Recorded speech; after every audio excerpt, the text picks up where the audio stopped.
Everyone, good evening, and welcome to another one of Indivisible New Orleans's school board forums. My name is Kenny Francis. I'm the vice president of Indivisible New Orleans. Thank you guys for joining us tonight. If you have missed our previous forums, we've done a bunch already. It's been a lot of forums this month and last month. A couple ones that you've missed. You've missed District 1, District 2. We've already done for school board. You can go back and find those at our YouTube page, Indivisible New Orleans. Or you can also find it on our Facebook page, Indivisible New Orleans. We also did a explainer of the constitutional amendments that will be on your ballot in November with Representatives Mandy Landry and with Representative Matthew Willard. I strongly recommend you go and watch that one. It personally gave me a lot of explanation about the amendments and what we're going to be voting on. Those amendments are often very, very confusing. And so I highly recommend going back and watching that one. You can also find that one on our YouTube page. Tonight, we have the candidates from District 5. We have Ms. Grisela Jackson with us. We have Ms. Katie Baudouin with us, and Ms. Antoinette hopefully rejoining us. She's working through some internet connectivity issues. I'm hoping that she can get back on and join us soon. Before we jump in tonight, I want to remind folks that we do have 2 more school board forums still coming up. We have on Sunday, we'll have the candidates from District 6 with us at the same time, same place, 7:30 p.m. here on our Facebook page or on our YouTube page. And then next Wednesday, the 21st, we have the candidates from District 7 that will be joining us at the same time, 7:30 on Wednesday, the 21st, here on our YouTube page or our Facebook page. And the last reminder I have for y'all is that today, Indivisible New Orleans released our endorsements for this November ballot for the judgeships, for the DA's race, and about the constitutional amendments. So you can find that on either our newsletter, which you can subscribe to our newsletter at indivisibleNOLA.com. You can find it on our Facebook page. You can find it on our Instagram page or on Twitter. Basically, anywhere you can find us, you can find those endorsements. And once we finish these school board forums, we will be also releasing our endorsements related to the school board forums. But tonight, we're talking about District 5, and I'm excited to get a chance to talk with these candidates and have them have an opportunity to talk with you. So the way that tonight's going to work is that in a second, I'm going to cede the floor and give it to each of them. They're each going to have a few minutes to talk to you directly and tell you about themselves and about their platform. They're each going to get about 4 minutes. And then when I come back in and cut them in, it's going to be the next person's time. And then with the 45 minutes that we'll have after that, we're going to do a Q&A session where I have a few questions that I'm going to be asking, and I'm going to be asking your questions that you have. If you have a question, you can submit it at Slido. That's SLIDO.com. And the password is District 5. And I actually forgot to put the banner up. So when the first person is talking, I'm going to put the banner up at the bottom as I typically have on here so that you can see that where you can submit questions. And with that, I'm going to introduce the candidates and go first. I'm going to have Ms. Grisela Jackson. I'm going to add her to the stream here. Hi, Ms. Jackson. Can you take yourself off mute for us? Hey, Kenny, how you doing? I'm good. Thank you for joining us. I'm going to take myself off the screen in a second, and I'm going to give you the floor to talk directly to the folks that have joined us. You'll have 4 minutes. When you see me pop back in the screen, that'll be your hint that you have about 30 seconds left. All right? Absolutely. Thank you. All right. Thank you so much to Indivisible New Orleans for this opportunity to come before you tonight. I am Grisela Alejandro Jackson, a candidate for District 5, Orleans Parish School Board. I am currently serving on the board. I was appointed in June to finish out the previous board member's term. So I have been serving on the board since June of this year. I'm originally from Puerto Rico. Yo soy puertorriqueña, and I came to New Orleans when I was 8 years old and went through Orleans Parish schools, graduating with honors in 1974 from Alcee Forshey Senior High School. I went on to Vassar College in Poughkeepsie, New York, where I received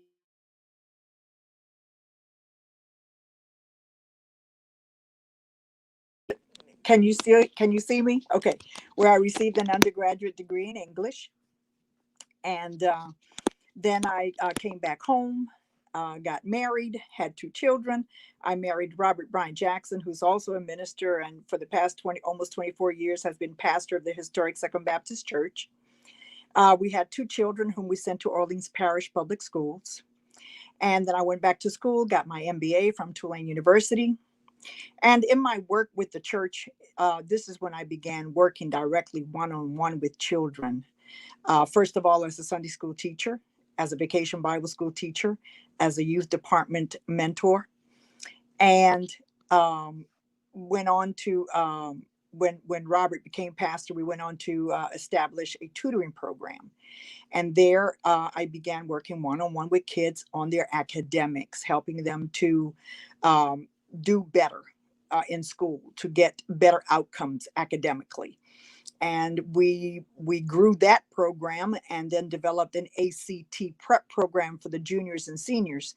And at our church, it doesn't matter. You don't have to be a member. You can come in, and whatever we have, we share freely. So we tutored children and juniors and seniors from all over the city of New Orleans free of charge, and helped our juniors and seniors achieve higher ACT scores. After Katrina, we have had a relationship with Lawrence D. Crocker Elementary, which is a block from the church. And of course, all of that was flooded. So I got a group of educators together from my church, a group of people from the community whom I knew and trusted and were capable. And we got together and wrote not one, but 2 charter applications. We were able to restart Lawrence D. Crocker. And we were also able to successfully lobby FEMA for that $23 million building that you see in the community today. I've served on charter school boards since 2006. My last service was with NOLA College Prep, and I resigned there in June, of course, when I was appointed to OPSB. So this work has been part of my life for a very long time. I am passionate about seeing children succeed in the classroom because I know it will lead to better and bigger and greater opportunities for them as adults. And we all want to be able to grow a city of successful, productive, responsible individuals. It's been a thrill. It's who I am, why I do this work, and I appreciate the opportunity to be able to do it. Thank you.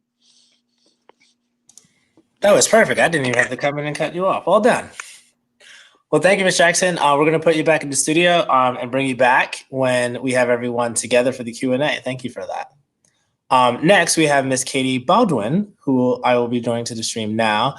Katie is having an issue with her camera, but that I promise you the picture she has up there is her. Katie and I have met each other in person many times. Thank you for joining us, Katie.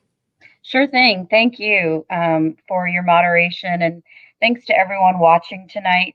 I know there are bigger things on our ballot in November, but I really believe that local government and local office is where the rubber hits the road and where our lives are most affected. So I'm so impressed with the work that Indivisible is doing to get the information out, and glad to be here to talk with y'all tonight. I am Katie Baudouin.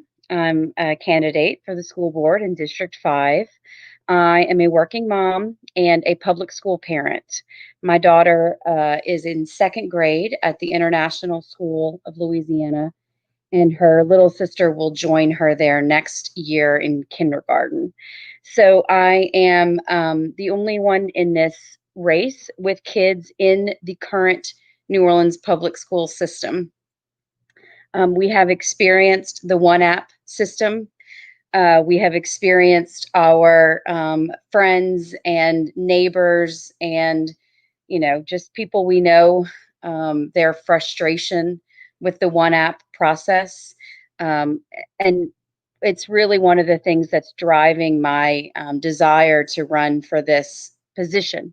I really believe all children deserve access to a high quality public school, and that we need to be focused on providing that in every community, in every neighborhood across the city. I have worked in public service, either for state or local government or for nonprofits for my entire career. Most recently, I worked at the New Orleans City Council, and my main focus there was to ensure that our residents understood what, who, how, and why decisions were being made at the council. I really believe bad policy is made in a vacuum. And I spent my time engaging our residents, stakeholders, whether they agreed or not with our policy in the process, so that I could, and so that my boss, Councilmember Geruso and Councilmember Head before him, could make good decisions based on public input. That's something I really want to bring to the school board. I feel like it is an elected position that once all these forums end and somebody is elected, we really don't know, save the few super involved advocates, and thank goodness for them. I think generally the person down the street is not aware of what the school board is doing on a daily basis. So I really want to bring that transparency and accountability to the school board should I be elected. I also worked for the Louisiana Department of Health and Hospitals, as it was then called, in Louisiana Medicaid, where I worked to improve access to Medicaid and CHIP for eligible families. This was way back in the pre-Obamacare days. And we were really working to streamline enrollment and make sure that everyone who was enrolled not only got into the program, but was able to stay in the program. I later worked to improve the quality of care provided to Medicaid and CHIP enrollees, because it's more than just receiving a Medicaid card. You also need quality health care. And I really believe that government can and should play a role in the improvement of quality of life for all of our residents. And that is what I will bring, that passion, that experience, and that drive with me to the Orleans Parish School Board. So thank you very much for the time. And you are also perfectly on time. Well done. So I'm going to bring you and Ms. Jackson back, and we're going to spend the rest of our time together going through some questions. Like I said, I have some questions that I have jotted down based upon what I know about the platforms that you guys have and the questions that I know that folks have been asking our prospective school board members. And then we have a bunch of questions from the audience that have been submitted. So we're going to try and get to as many submitted questions as we possibly can.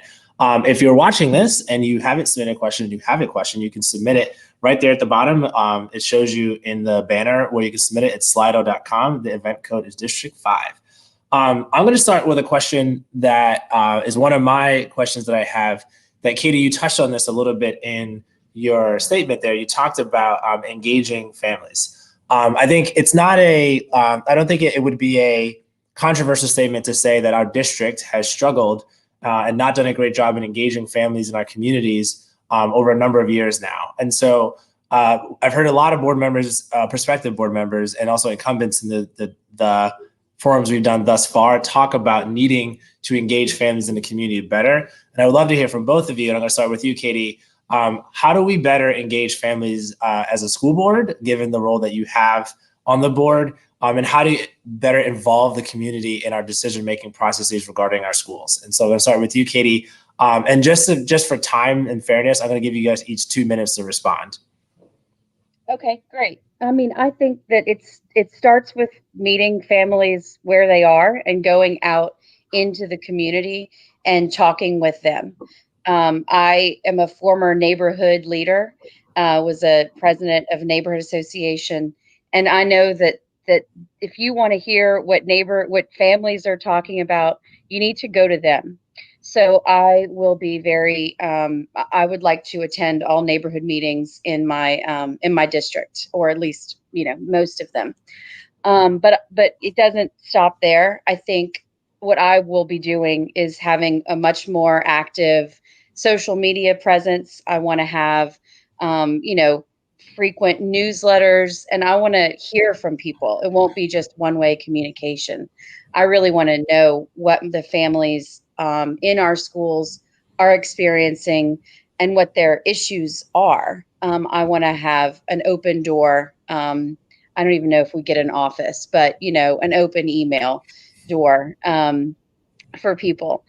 I also believe that in order for people to effectively advocate for themselves and effectively participate in the process, they need to understand the impact of the decisions that are being made.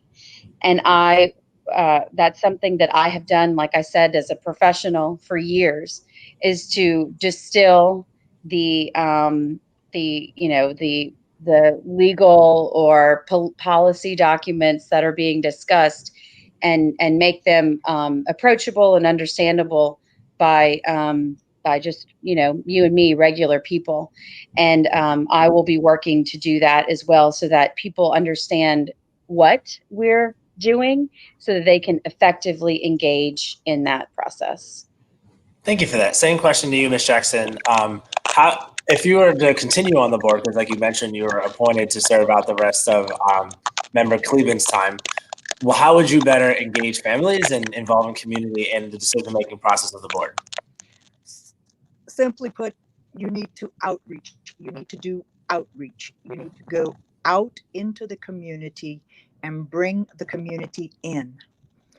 The board now has a policy, or not a policy, but the way this board operates. People have to, pre-COVID, you had to ride all the way to across the river where the offices are at a very inconvenient time if you wanted to attend a board meeting. I believe that the board needs to go to the people. Let's rotate where we have board meetings. Let's have board meetings at our public schools that we serve. Bringing in the community is vital. You see, and bringing in parents is vital. You see study after study being done, having been done, that shows that parental involvement is a driver in student success. You can't substitute it. There's no substitute for parental involvement. There's no substitute for community partnerships. Just like I've been going to churches on Sunday, telling people about my candidacy, about who I am, I will continue to go to churches. I will continue to attend community meetings. I will continue to go into the schools themselves and meet the parents when they come for report card night or for a PTA, and reach out to the community to bring them in. There's no substitute for community involvement. The money that funds education is public money. These are your tax dollars at work, whether you have a child in a public school or not. So bringing in the parents, bringing in the community, it's a must. Thank you for that. That actually fits well into our next question. So my next question for y'all is, what are some of the challenges that you see that need to be improved in the district? And what are some of the things that you think that we are doing well, if you think we're doing anything well, that you want to see expanded and be more of a focus? And we'll start with you this time, Ms. Jackson. Sure. I'm an advocate of neighborhood schools. I'm an advocate. When we founded Crocker was a neighborhood school. Crocker was a tremendous school, an awesome school. It provided so much to our children, and we were making great gains and strides with their academic ability, providing them with the social and emotional support that they needed, and not just the children, but the families as well, flooding the school with the arts. It was a vibrant and beautiful and productive school, and we had tremendous success with our students as they went on to high school. So I think that being able to have great neighborhood schools, being able to replicate the programs that are working now in our high performing schools, but being able to make the community a part of the school, so that you don't have to put your child on a bus for 2.5 hours. I'm exaggerating, but I know it can seem like that. It's a long time for children to ride, at that time of the morning or at that time of the evening.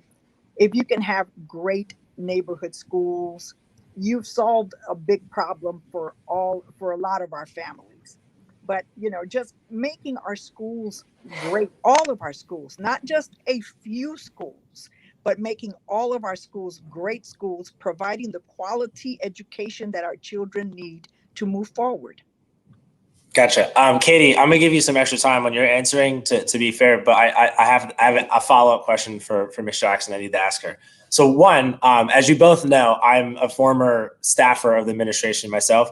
So I do want to give you just a slight fact check there about the bus times. I agree that our kids are riding the buses for too long, but when we did a study when I was still working at OPSB, on average, kids were riding somewhere between 30 and 45 minutes for the bus. Now, it certainly was an issue that there were some kids who were getting on the bus at like 6 o'clock in the morning, and that's just way too early, particularly for the young ones. So I definitely think that there's a need for a continuing conversation about kids riding the bus for very long distances. Like, there are kids in the city who live out way in Michoud in the east that ride the bus to the West Bank. And I think it does say something about the options our family has, that a family's making that decision to send their kid from Michoud, where there are schools out there in the east. It's not like there's no schools in the east, to the West Bank. So I think your point is well taken. I just haven't actually worked on the school bus issue. I had to say something about that. But I do want to follow up with one thing you said specifically to make you be more specific about it. You mentioned neighborhood schools and that you're a proponent for neighborhood schools. Can you be a little bit more specific about what exactly you'd be proposing related to making our schools more neighborhood schools? Are you proposing making neighborhood preference be a bigger part of one app? Are you proposing doing away with open enrollment? What exactly do you mean by that? I'm proposing neighborhood preference being a bigger part of one app. Being able to send your child to the school in your neighborhood. But in order to do that, and to make sure that your child is getting what they need to succeed, we have to make sure that all of our schools are great schools. So working to support additional funding, make sure they have the Tier 1 curriculum, bringing in community business partnerships, what the schools need to be able to succeed. Gotcha. Thank you for that. Katie, so same question to you. What do you think are some of the challenges that you want to work on to improve in the district? And if you feel that there are things that we're doing well, what are some of the things that you want to see us expand it? And like I said, I'm going to give you a little extra time since I asked Ms. Jackson a follow-up question. So I think one of the things that we're doing well, or, I think one of the promises, I guess I should say, of this system is that there is a diversity of options. We all know that every family and every student is different. And so, we don't need or want cookie cutter schools across the district that are all exactly the same. And so I think that we're doing, we could be doing better, but we do have options when it comes to, maybe a more technical focused school or a more arts focused school or, or a more traditional school, maybe a more college prep school. What we're not doing well enough is ensuring that all of those schools are high quality so that if we are, or high performing, I think we're focusing a lot on these scores right now, but we need to be giving parents, families true options, a real choice among a diverse portfolio of schools where they can say, maybe the school down the street is best for them, or maybe the school down the street from their grandma is the best for them because it, helps with childcare issues, or maybe the school across town that's arts focused is the best for them. Until we're providing true options and true, true portfolio of high performing schools, then, we're not offering a true choice to our families. I just realized I'm not looking at the time. I'm just talking. That's okay. That's it's my job to keep track of the time. Okay.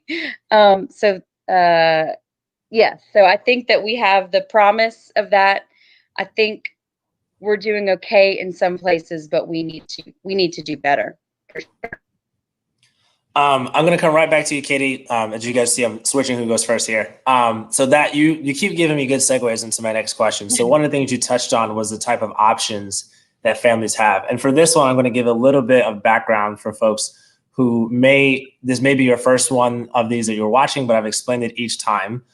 We have a unique district compared to pretty much any other district in the country, where rather than having a traditional school district where you have a very top-down scenario of public schools, we have a district that is defined often as a portfolio district, meaning that the school board and the superintendent and his administration, his or her administration, they authorize schools based upon a set of authorizing priorities. The schools are run by nonprofit organizations, charter management organizations that get a contract to run schools. But that process of who gets a contract is partially decided by authorizing priorities that are created by the board. The board essentially creates priorities that say, here's the type of schools that we're looking for over the next X amount of time. And if you're submitting an application to run a charter school and to get a contract, these are the things that we're going to be looking for in your application, sort of like a job description when you're looking for people to fill a job.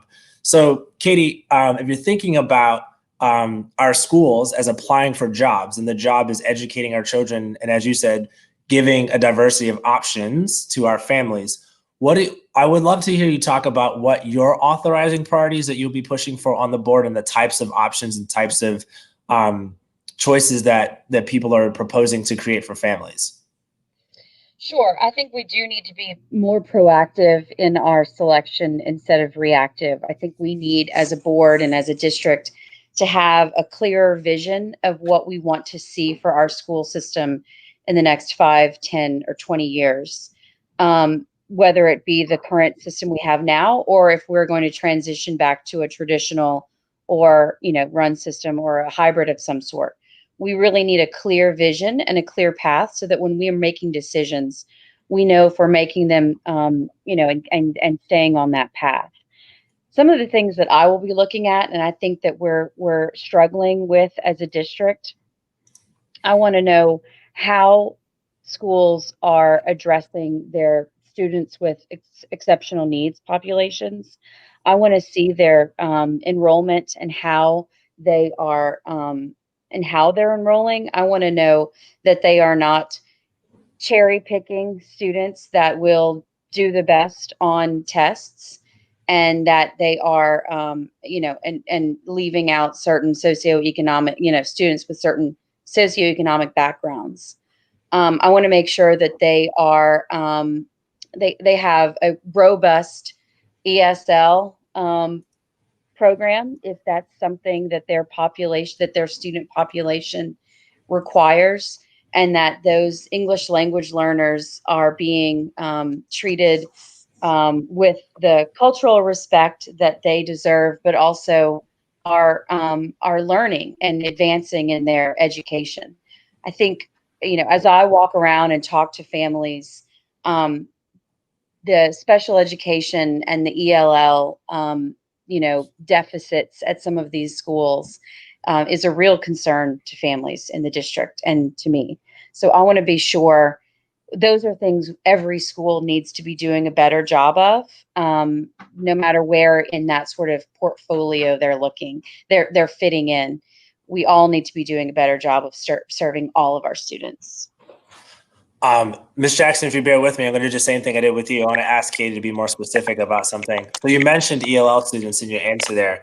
That was actually one of the questions that both I received from the audience and that I had myself. Is you're right. You ask anybody with a student that needs ELL services in this district, and our services aren't good enough. And so I would love to hear you talk more specifically about how we can better support ELL students and their families, and also students with exceptionalities, because those are definitely two things as a district that we need to make a lot of improvement on.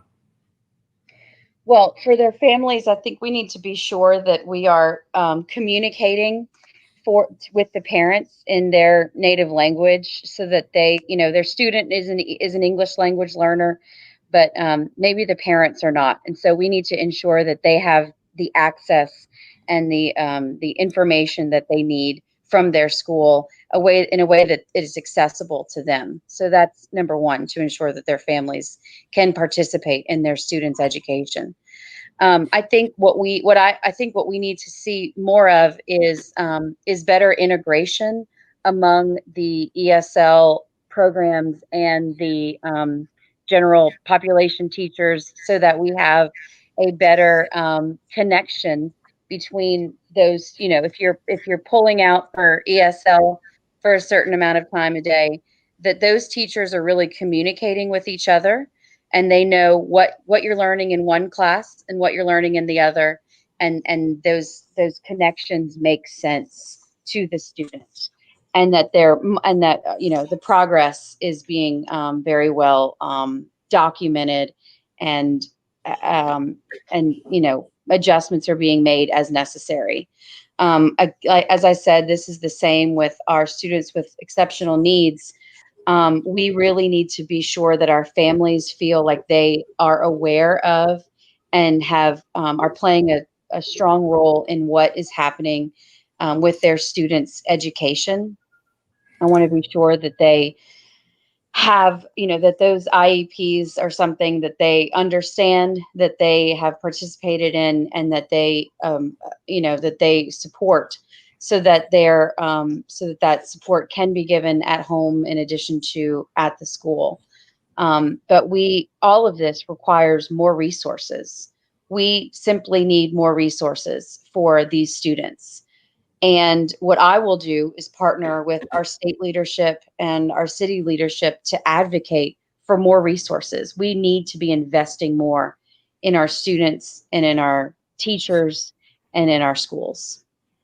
Thank you for that, Katie. So, Ms. Jackson, I'm going to give you the same two questions. The first one being thinking about the authorizing priorities and what you would like to see those be. And then I would also like you to respond to the question about ELL students and special education students. Sure. I remember when we when we founded Crocker, when we started Crocker, and through the process, there was an independent third party entity. I want to say it was the NACSON, the National Association of Charter School Authorized or Authorizers. Authorizers, yep. Yes, yes. And they were an integral part of the program.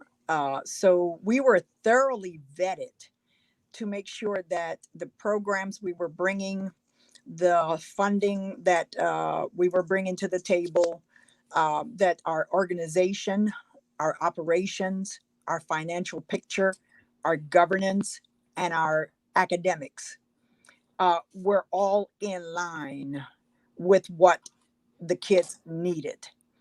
I would continue to use those services. I think they're still, the third party independent authorizer is still a part of the process with regards to authorizing new charters. I also think that we need to make sure that we have in our superintendent and in our board visionary leadership. I think that the board needs to speak more with a cohesive voice. And I think that our superintendent needs to be one who has done this work and this heavy lifting. You're right in that we are a very unique system here in New Orleans. I don't think there's a system anywhere else in the United States that's just about 100% chartered. So we need a superintendent who can, who has the training, the pedagogy training, the academic training, the vision for the district, who is able to build relationships with school leaders and with staff and parents and the community in order to be able to move our system forward. And, we need to do a better job in a lot of areas, especially the areas of our special needs population and our English learner population, for sure. We need more funding. We need to be able to attract funding from other places, from institutions, from organizations, from nonprofits who can help us to service our children better. We need teachers who are trained in this particular type of delivery of instruction to be able to do dual Spanish and English at the same time. We need to have the professional development that supports their work. And we need to be able to pay those salaries for those teachers who do that specialized work. And we need to be able to support our families with regards to our special needs population, our children with exceptionalities. So there's a lot of different areas where we really need to shore up the work that we are doing. Thank you for that. Before we move on to the next thing, two things. One, it's less of a question, more of a comment that I got from the audience, but I think it's important to, as one of you guys is going to be the board member, so I think it's important to hear this. The comment is that it's a fair criticism to say that our families feel often that they don't have a lot of different options, and a lot of the options are very similar. And so they're hoping that this next board, whoever ends up being it, when they think about authorizing schools that give families an actual different choice. And they say, like, for example, we live in a place like New Orleans, yet we don't have a charter school that's like focused on music education. This was supposed to be about innovation, but we ended up with a lot of the same options. And so that's a comment for your consideration for both of you there. I also have one comment personally here before we go to the next question. You both talked about advocating for more resources to better support our students that qualify for ELL services and special education services. Something that I have learned through doing these forums, we had a forum with Neva Butkus from the Louisiana Budget Project, who is one of the people in the state who understands how funding works the most. I haven't heard anybody explain it as well as she does. And something I learned from her in the presentation she gave is that in the MFP calculations that we do as a state, one of the reasons why we struggle to provide services for special education students and students that qualify for ELL services is that there actually isn't a separate carve out for each of those in the MFP formula at the state level. You basically get to do one or the other. You get to get the extra money for students with special that have IEPs, or students that qualify for ELL services. You can't double dip. And so one of the things I would say to you as a community member is, you both talked about advocating for more resources. That's a place to start, is that like there has to be a separate carve out for the two of them, because we need more. You're both right. You need resources for both of those communities. I would imagine, having worked in schools and worked at the system level, I know that a lot of times it feels like schools are making a choice. Do I serve my general education kids better? Do I serve my special education kids better? Do I serve the 10% of my population that's ELL kids better? I don't have money to serve all those kids. So what do I do? And all those kids end up not getting served the way that they need to. So that's like one thing I want to say as like a comment as a community member there, is that's one place as an advocate that you both said you want to be, that you can really push. Moving on to our next question, a different kind of question. So there's speaking of resources, there's a lot of conversations that happen in the community and a diversity of thought around the types of operations that schools do and whether they should be centralized or not. So just to give a little context to the audience who may not be as familiar, is in our system, given that our system is 100% charter, as you mentioned, Ms. Jackson, our schools have complete control over the school operations. So things like HR is made on an individual CMO level. Things like their bus contract is made on the individual CMO level. Things like special education evaluation and special education service provision happens on an individual school level. Those are the types of things that you would normally see happen at a centralized district in a traditional district. So the question I have here, and this is partly my question, partly a question I received from the audience, is, do you feel that there are parts of school operations that need to be centralized for quality and economy scale? And if so, which ones? And I'll start with you this time, Ms. Jackson. Absolutely. This is something that I'm not the only one who's been talking about it. I've heard other board members at other forums, board member candidates at other forums talk about it, but it just seems like we need a common sense approach as to how we're going to get the best out of the money that we have.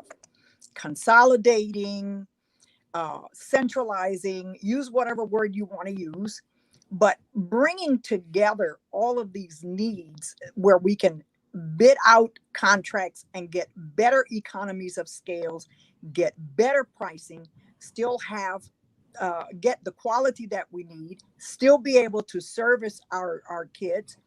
In transportation is such a big part of the budget. It's unbelievable how much individual schools spend on transporting their students.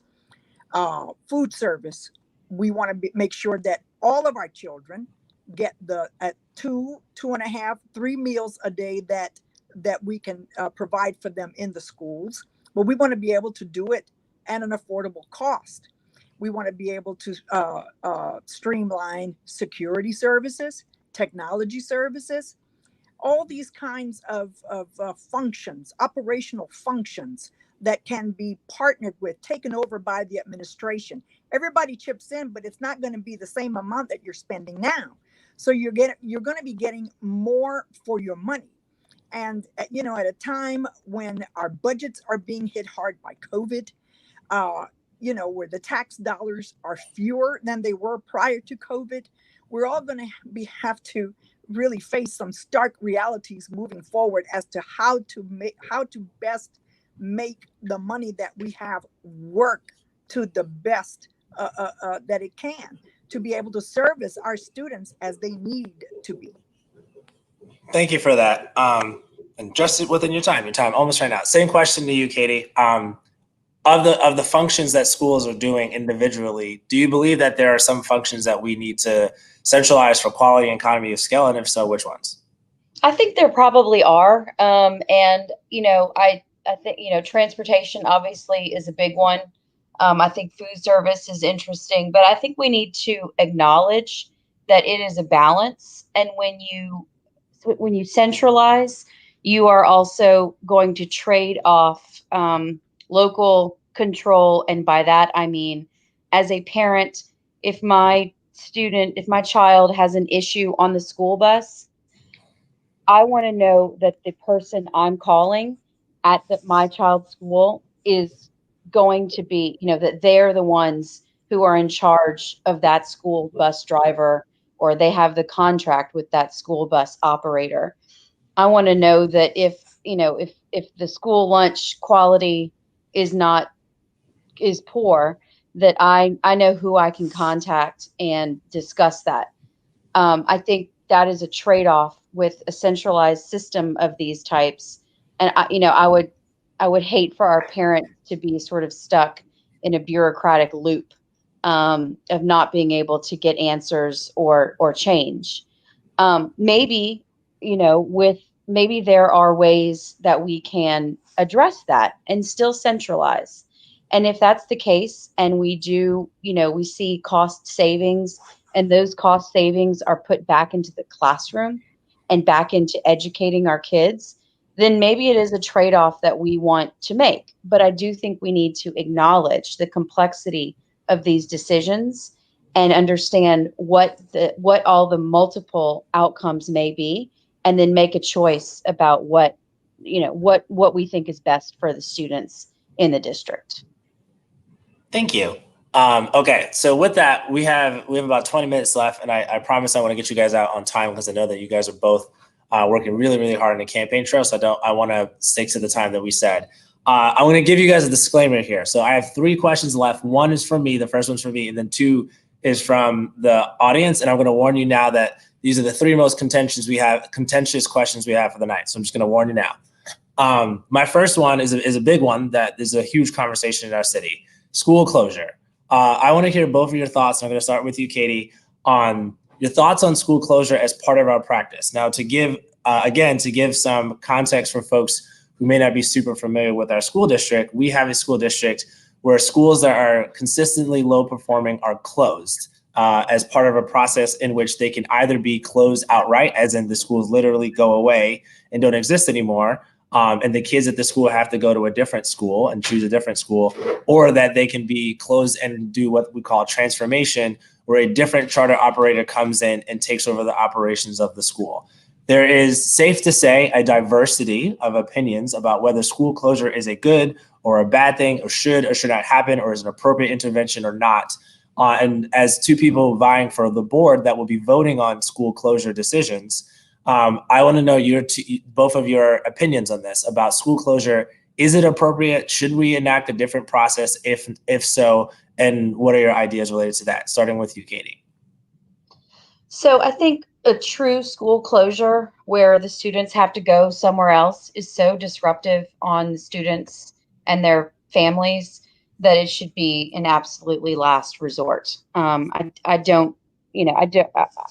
a board member, it would be very difficult for me to outright close a school.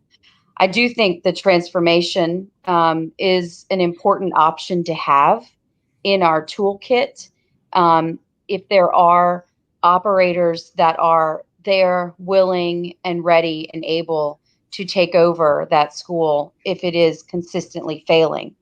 I do think we need to be parents need to feel comfortable that there is a net there to catch their students if their school is failing so much that, and they can't get out. We know it is hard to get into um, other schools. So it's not like you can just pull your kids out and send them to another school all the time. So our parents need to know that somebody is there to catch that school if it needs to be caught. But I really think we need to be focusing well before the consistent failing of our schools. We need to be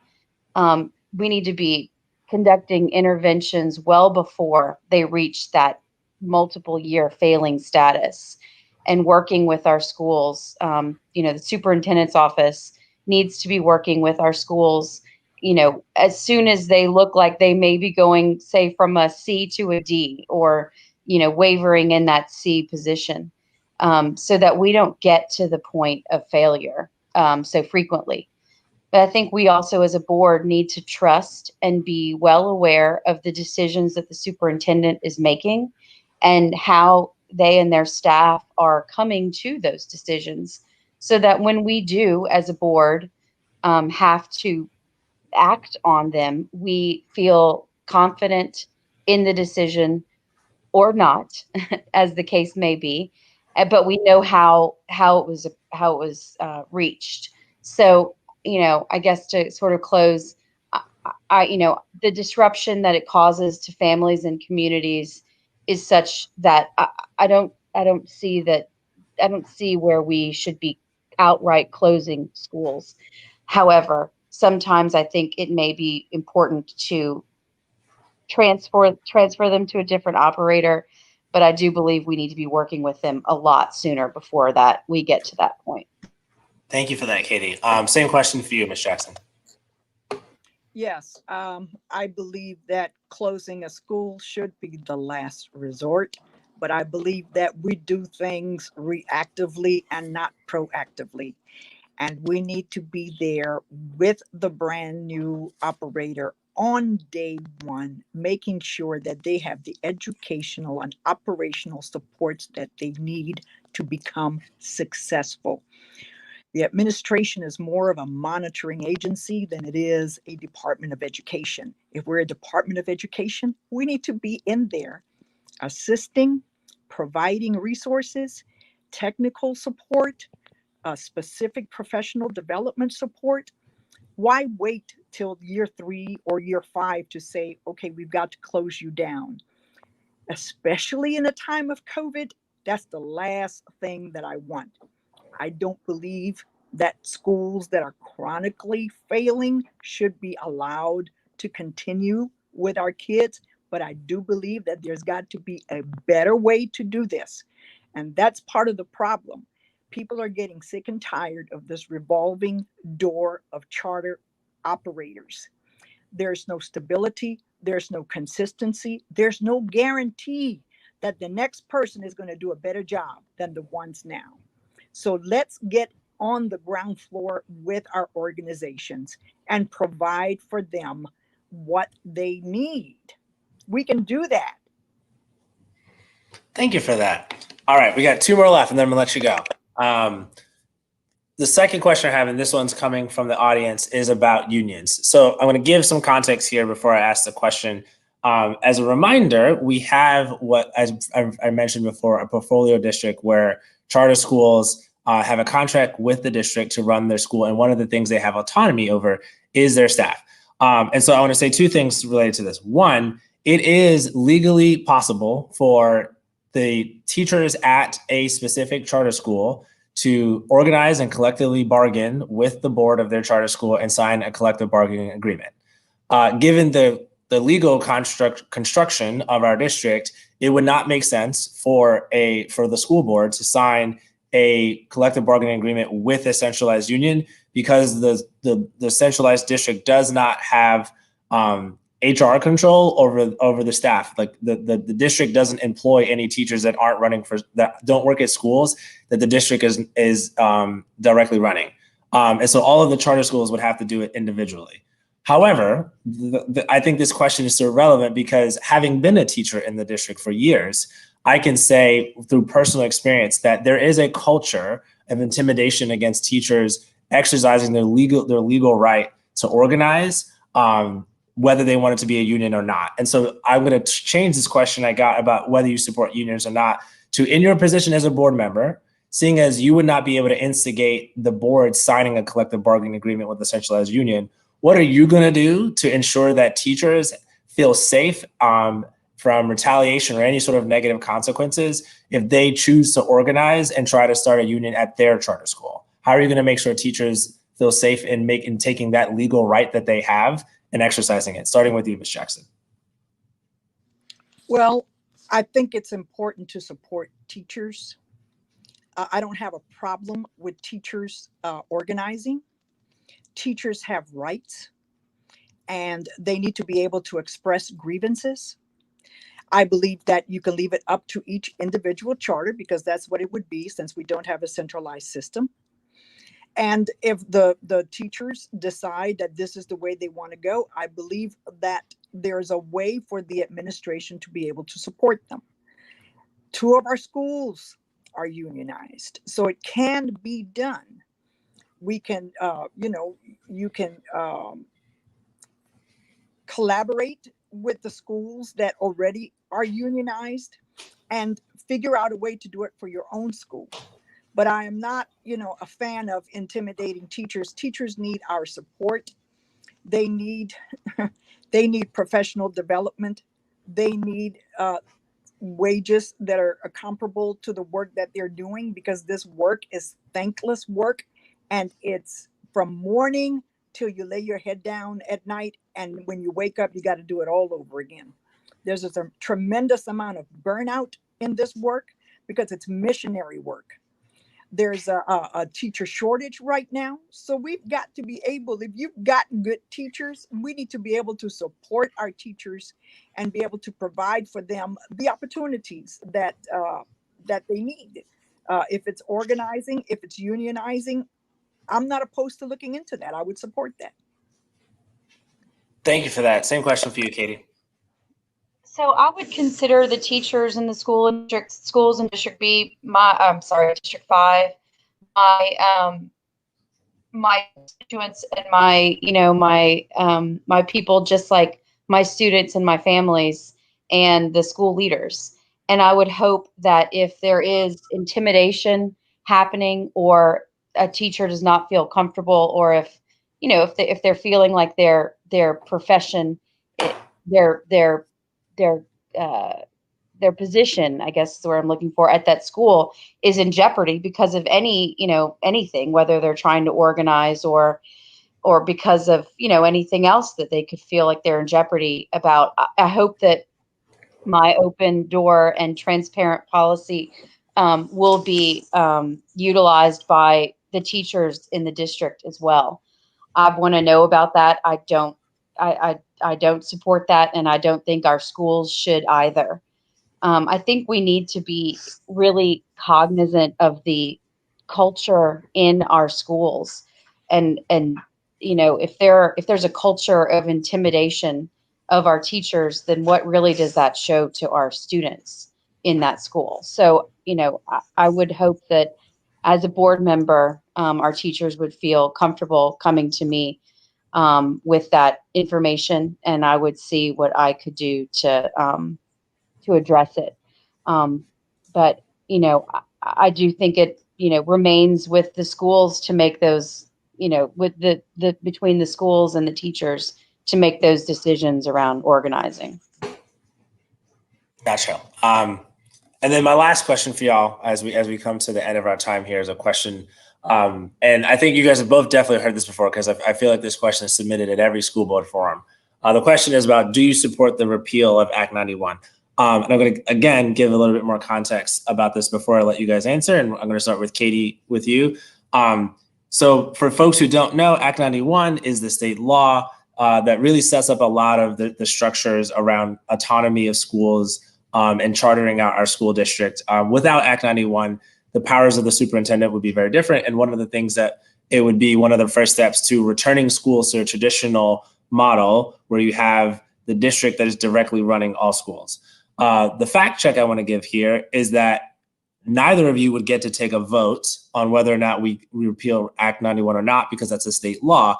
So that question is more directly aimed at a state representative or a state senator who would actually get the vote in the legislature on that. But it is important to know that as a school board member, you could certainly advocate for that if that's something that you believed. In the same way you were going to advocate for more state funding for special education services or ELL. And so the question to pose to both of you is, like, do you support the repeal of Act 91? And to sort of ask the real question behind that, would you support an effort to undo our system of charters and go back to a direct run school district? Starting with you, Katie. Not at this time, no. All right. I mean, I think that there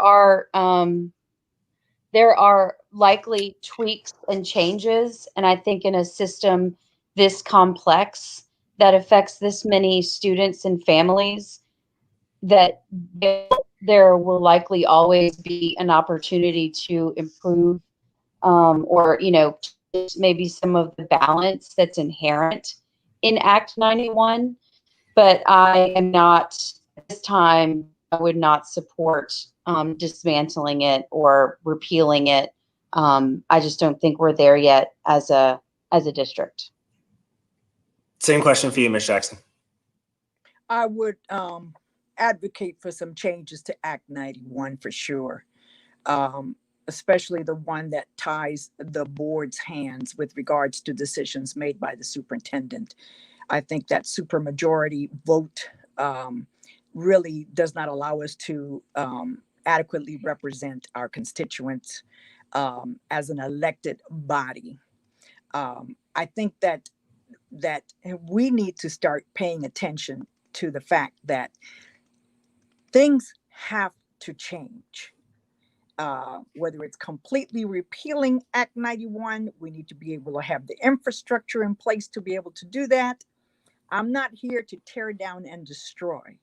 What I want to be able to do is build up and support. Now, Act 91 we've got to make some changes to Act 91. And we've got to make sure that our schools have the support that they need to be able to provide a quality education to all of our students. I'd like to see some kind of hybrid model.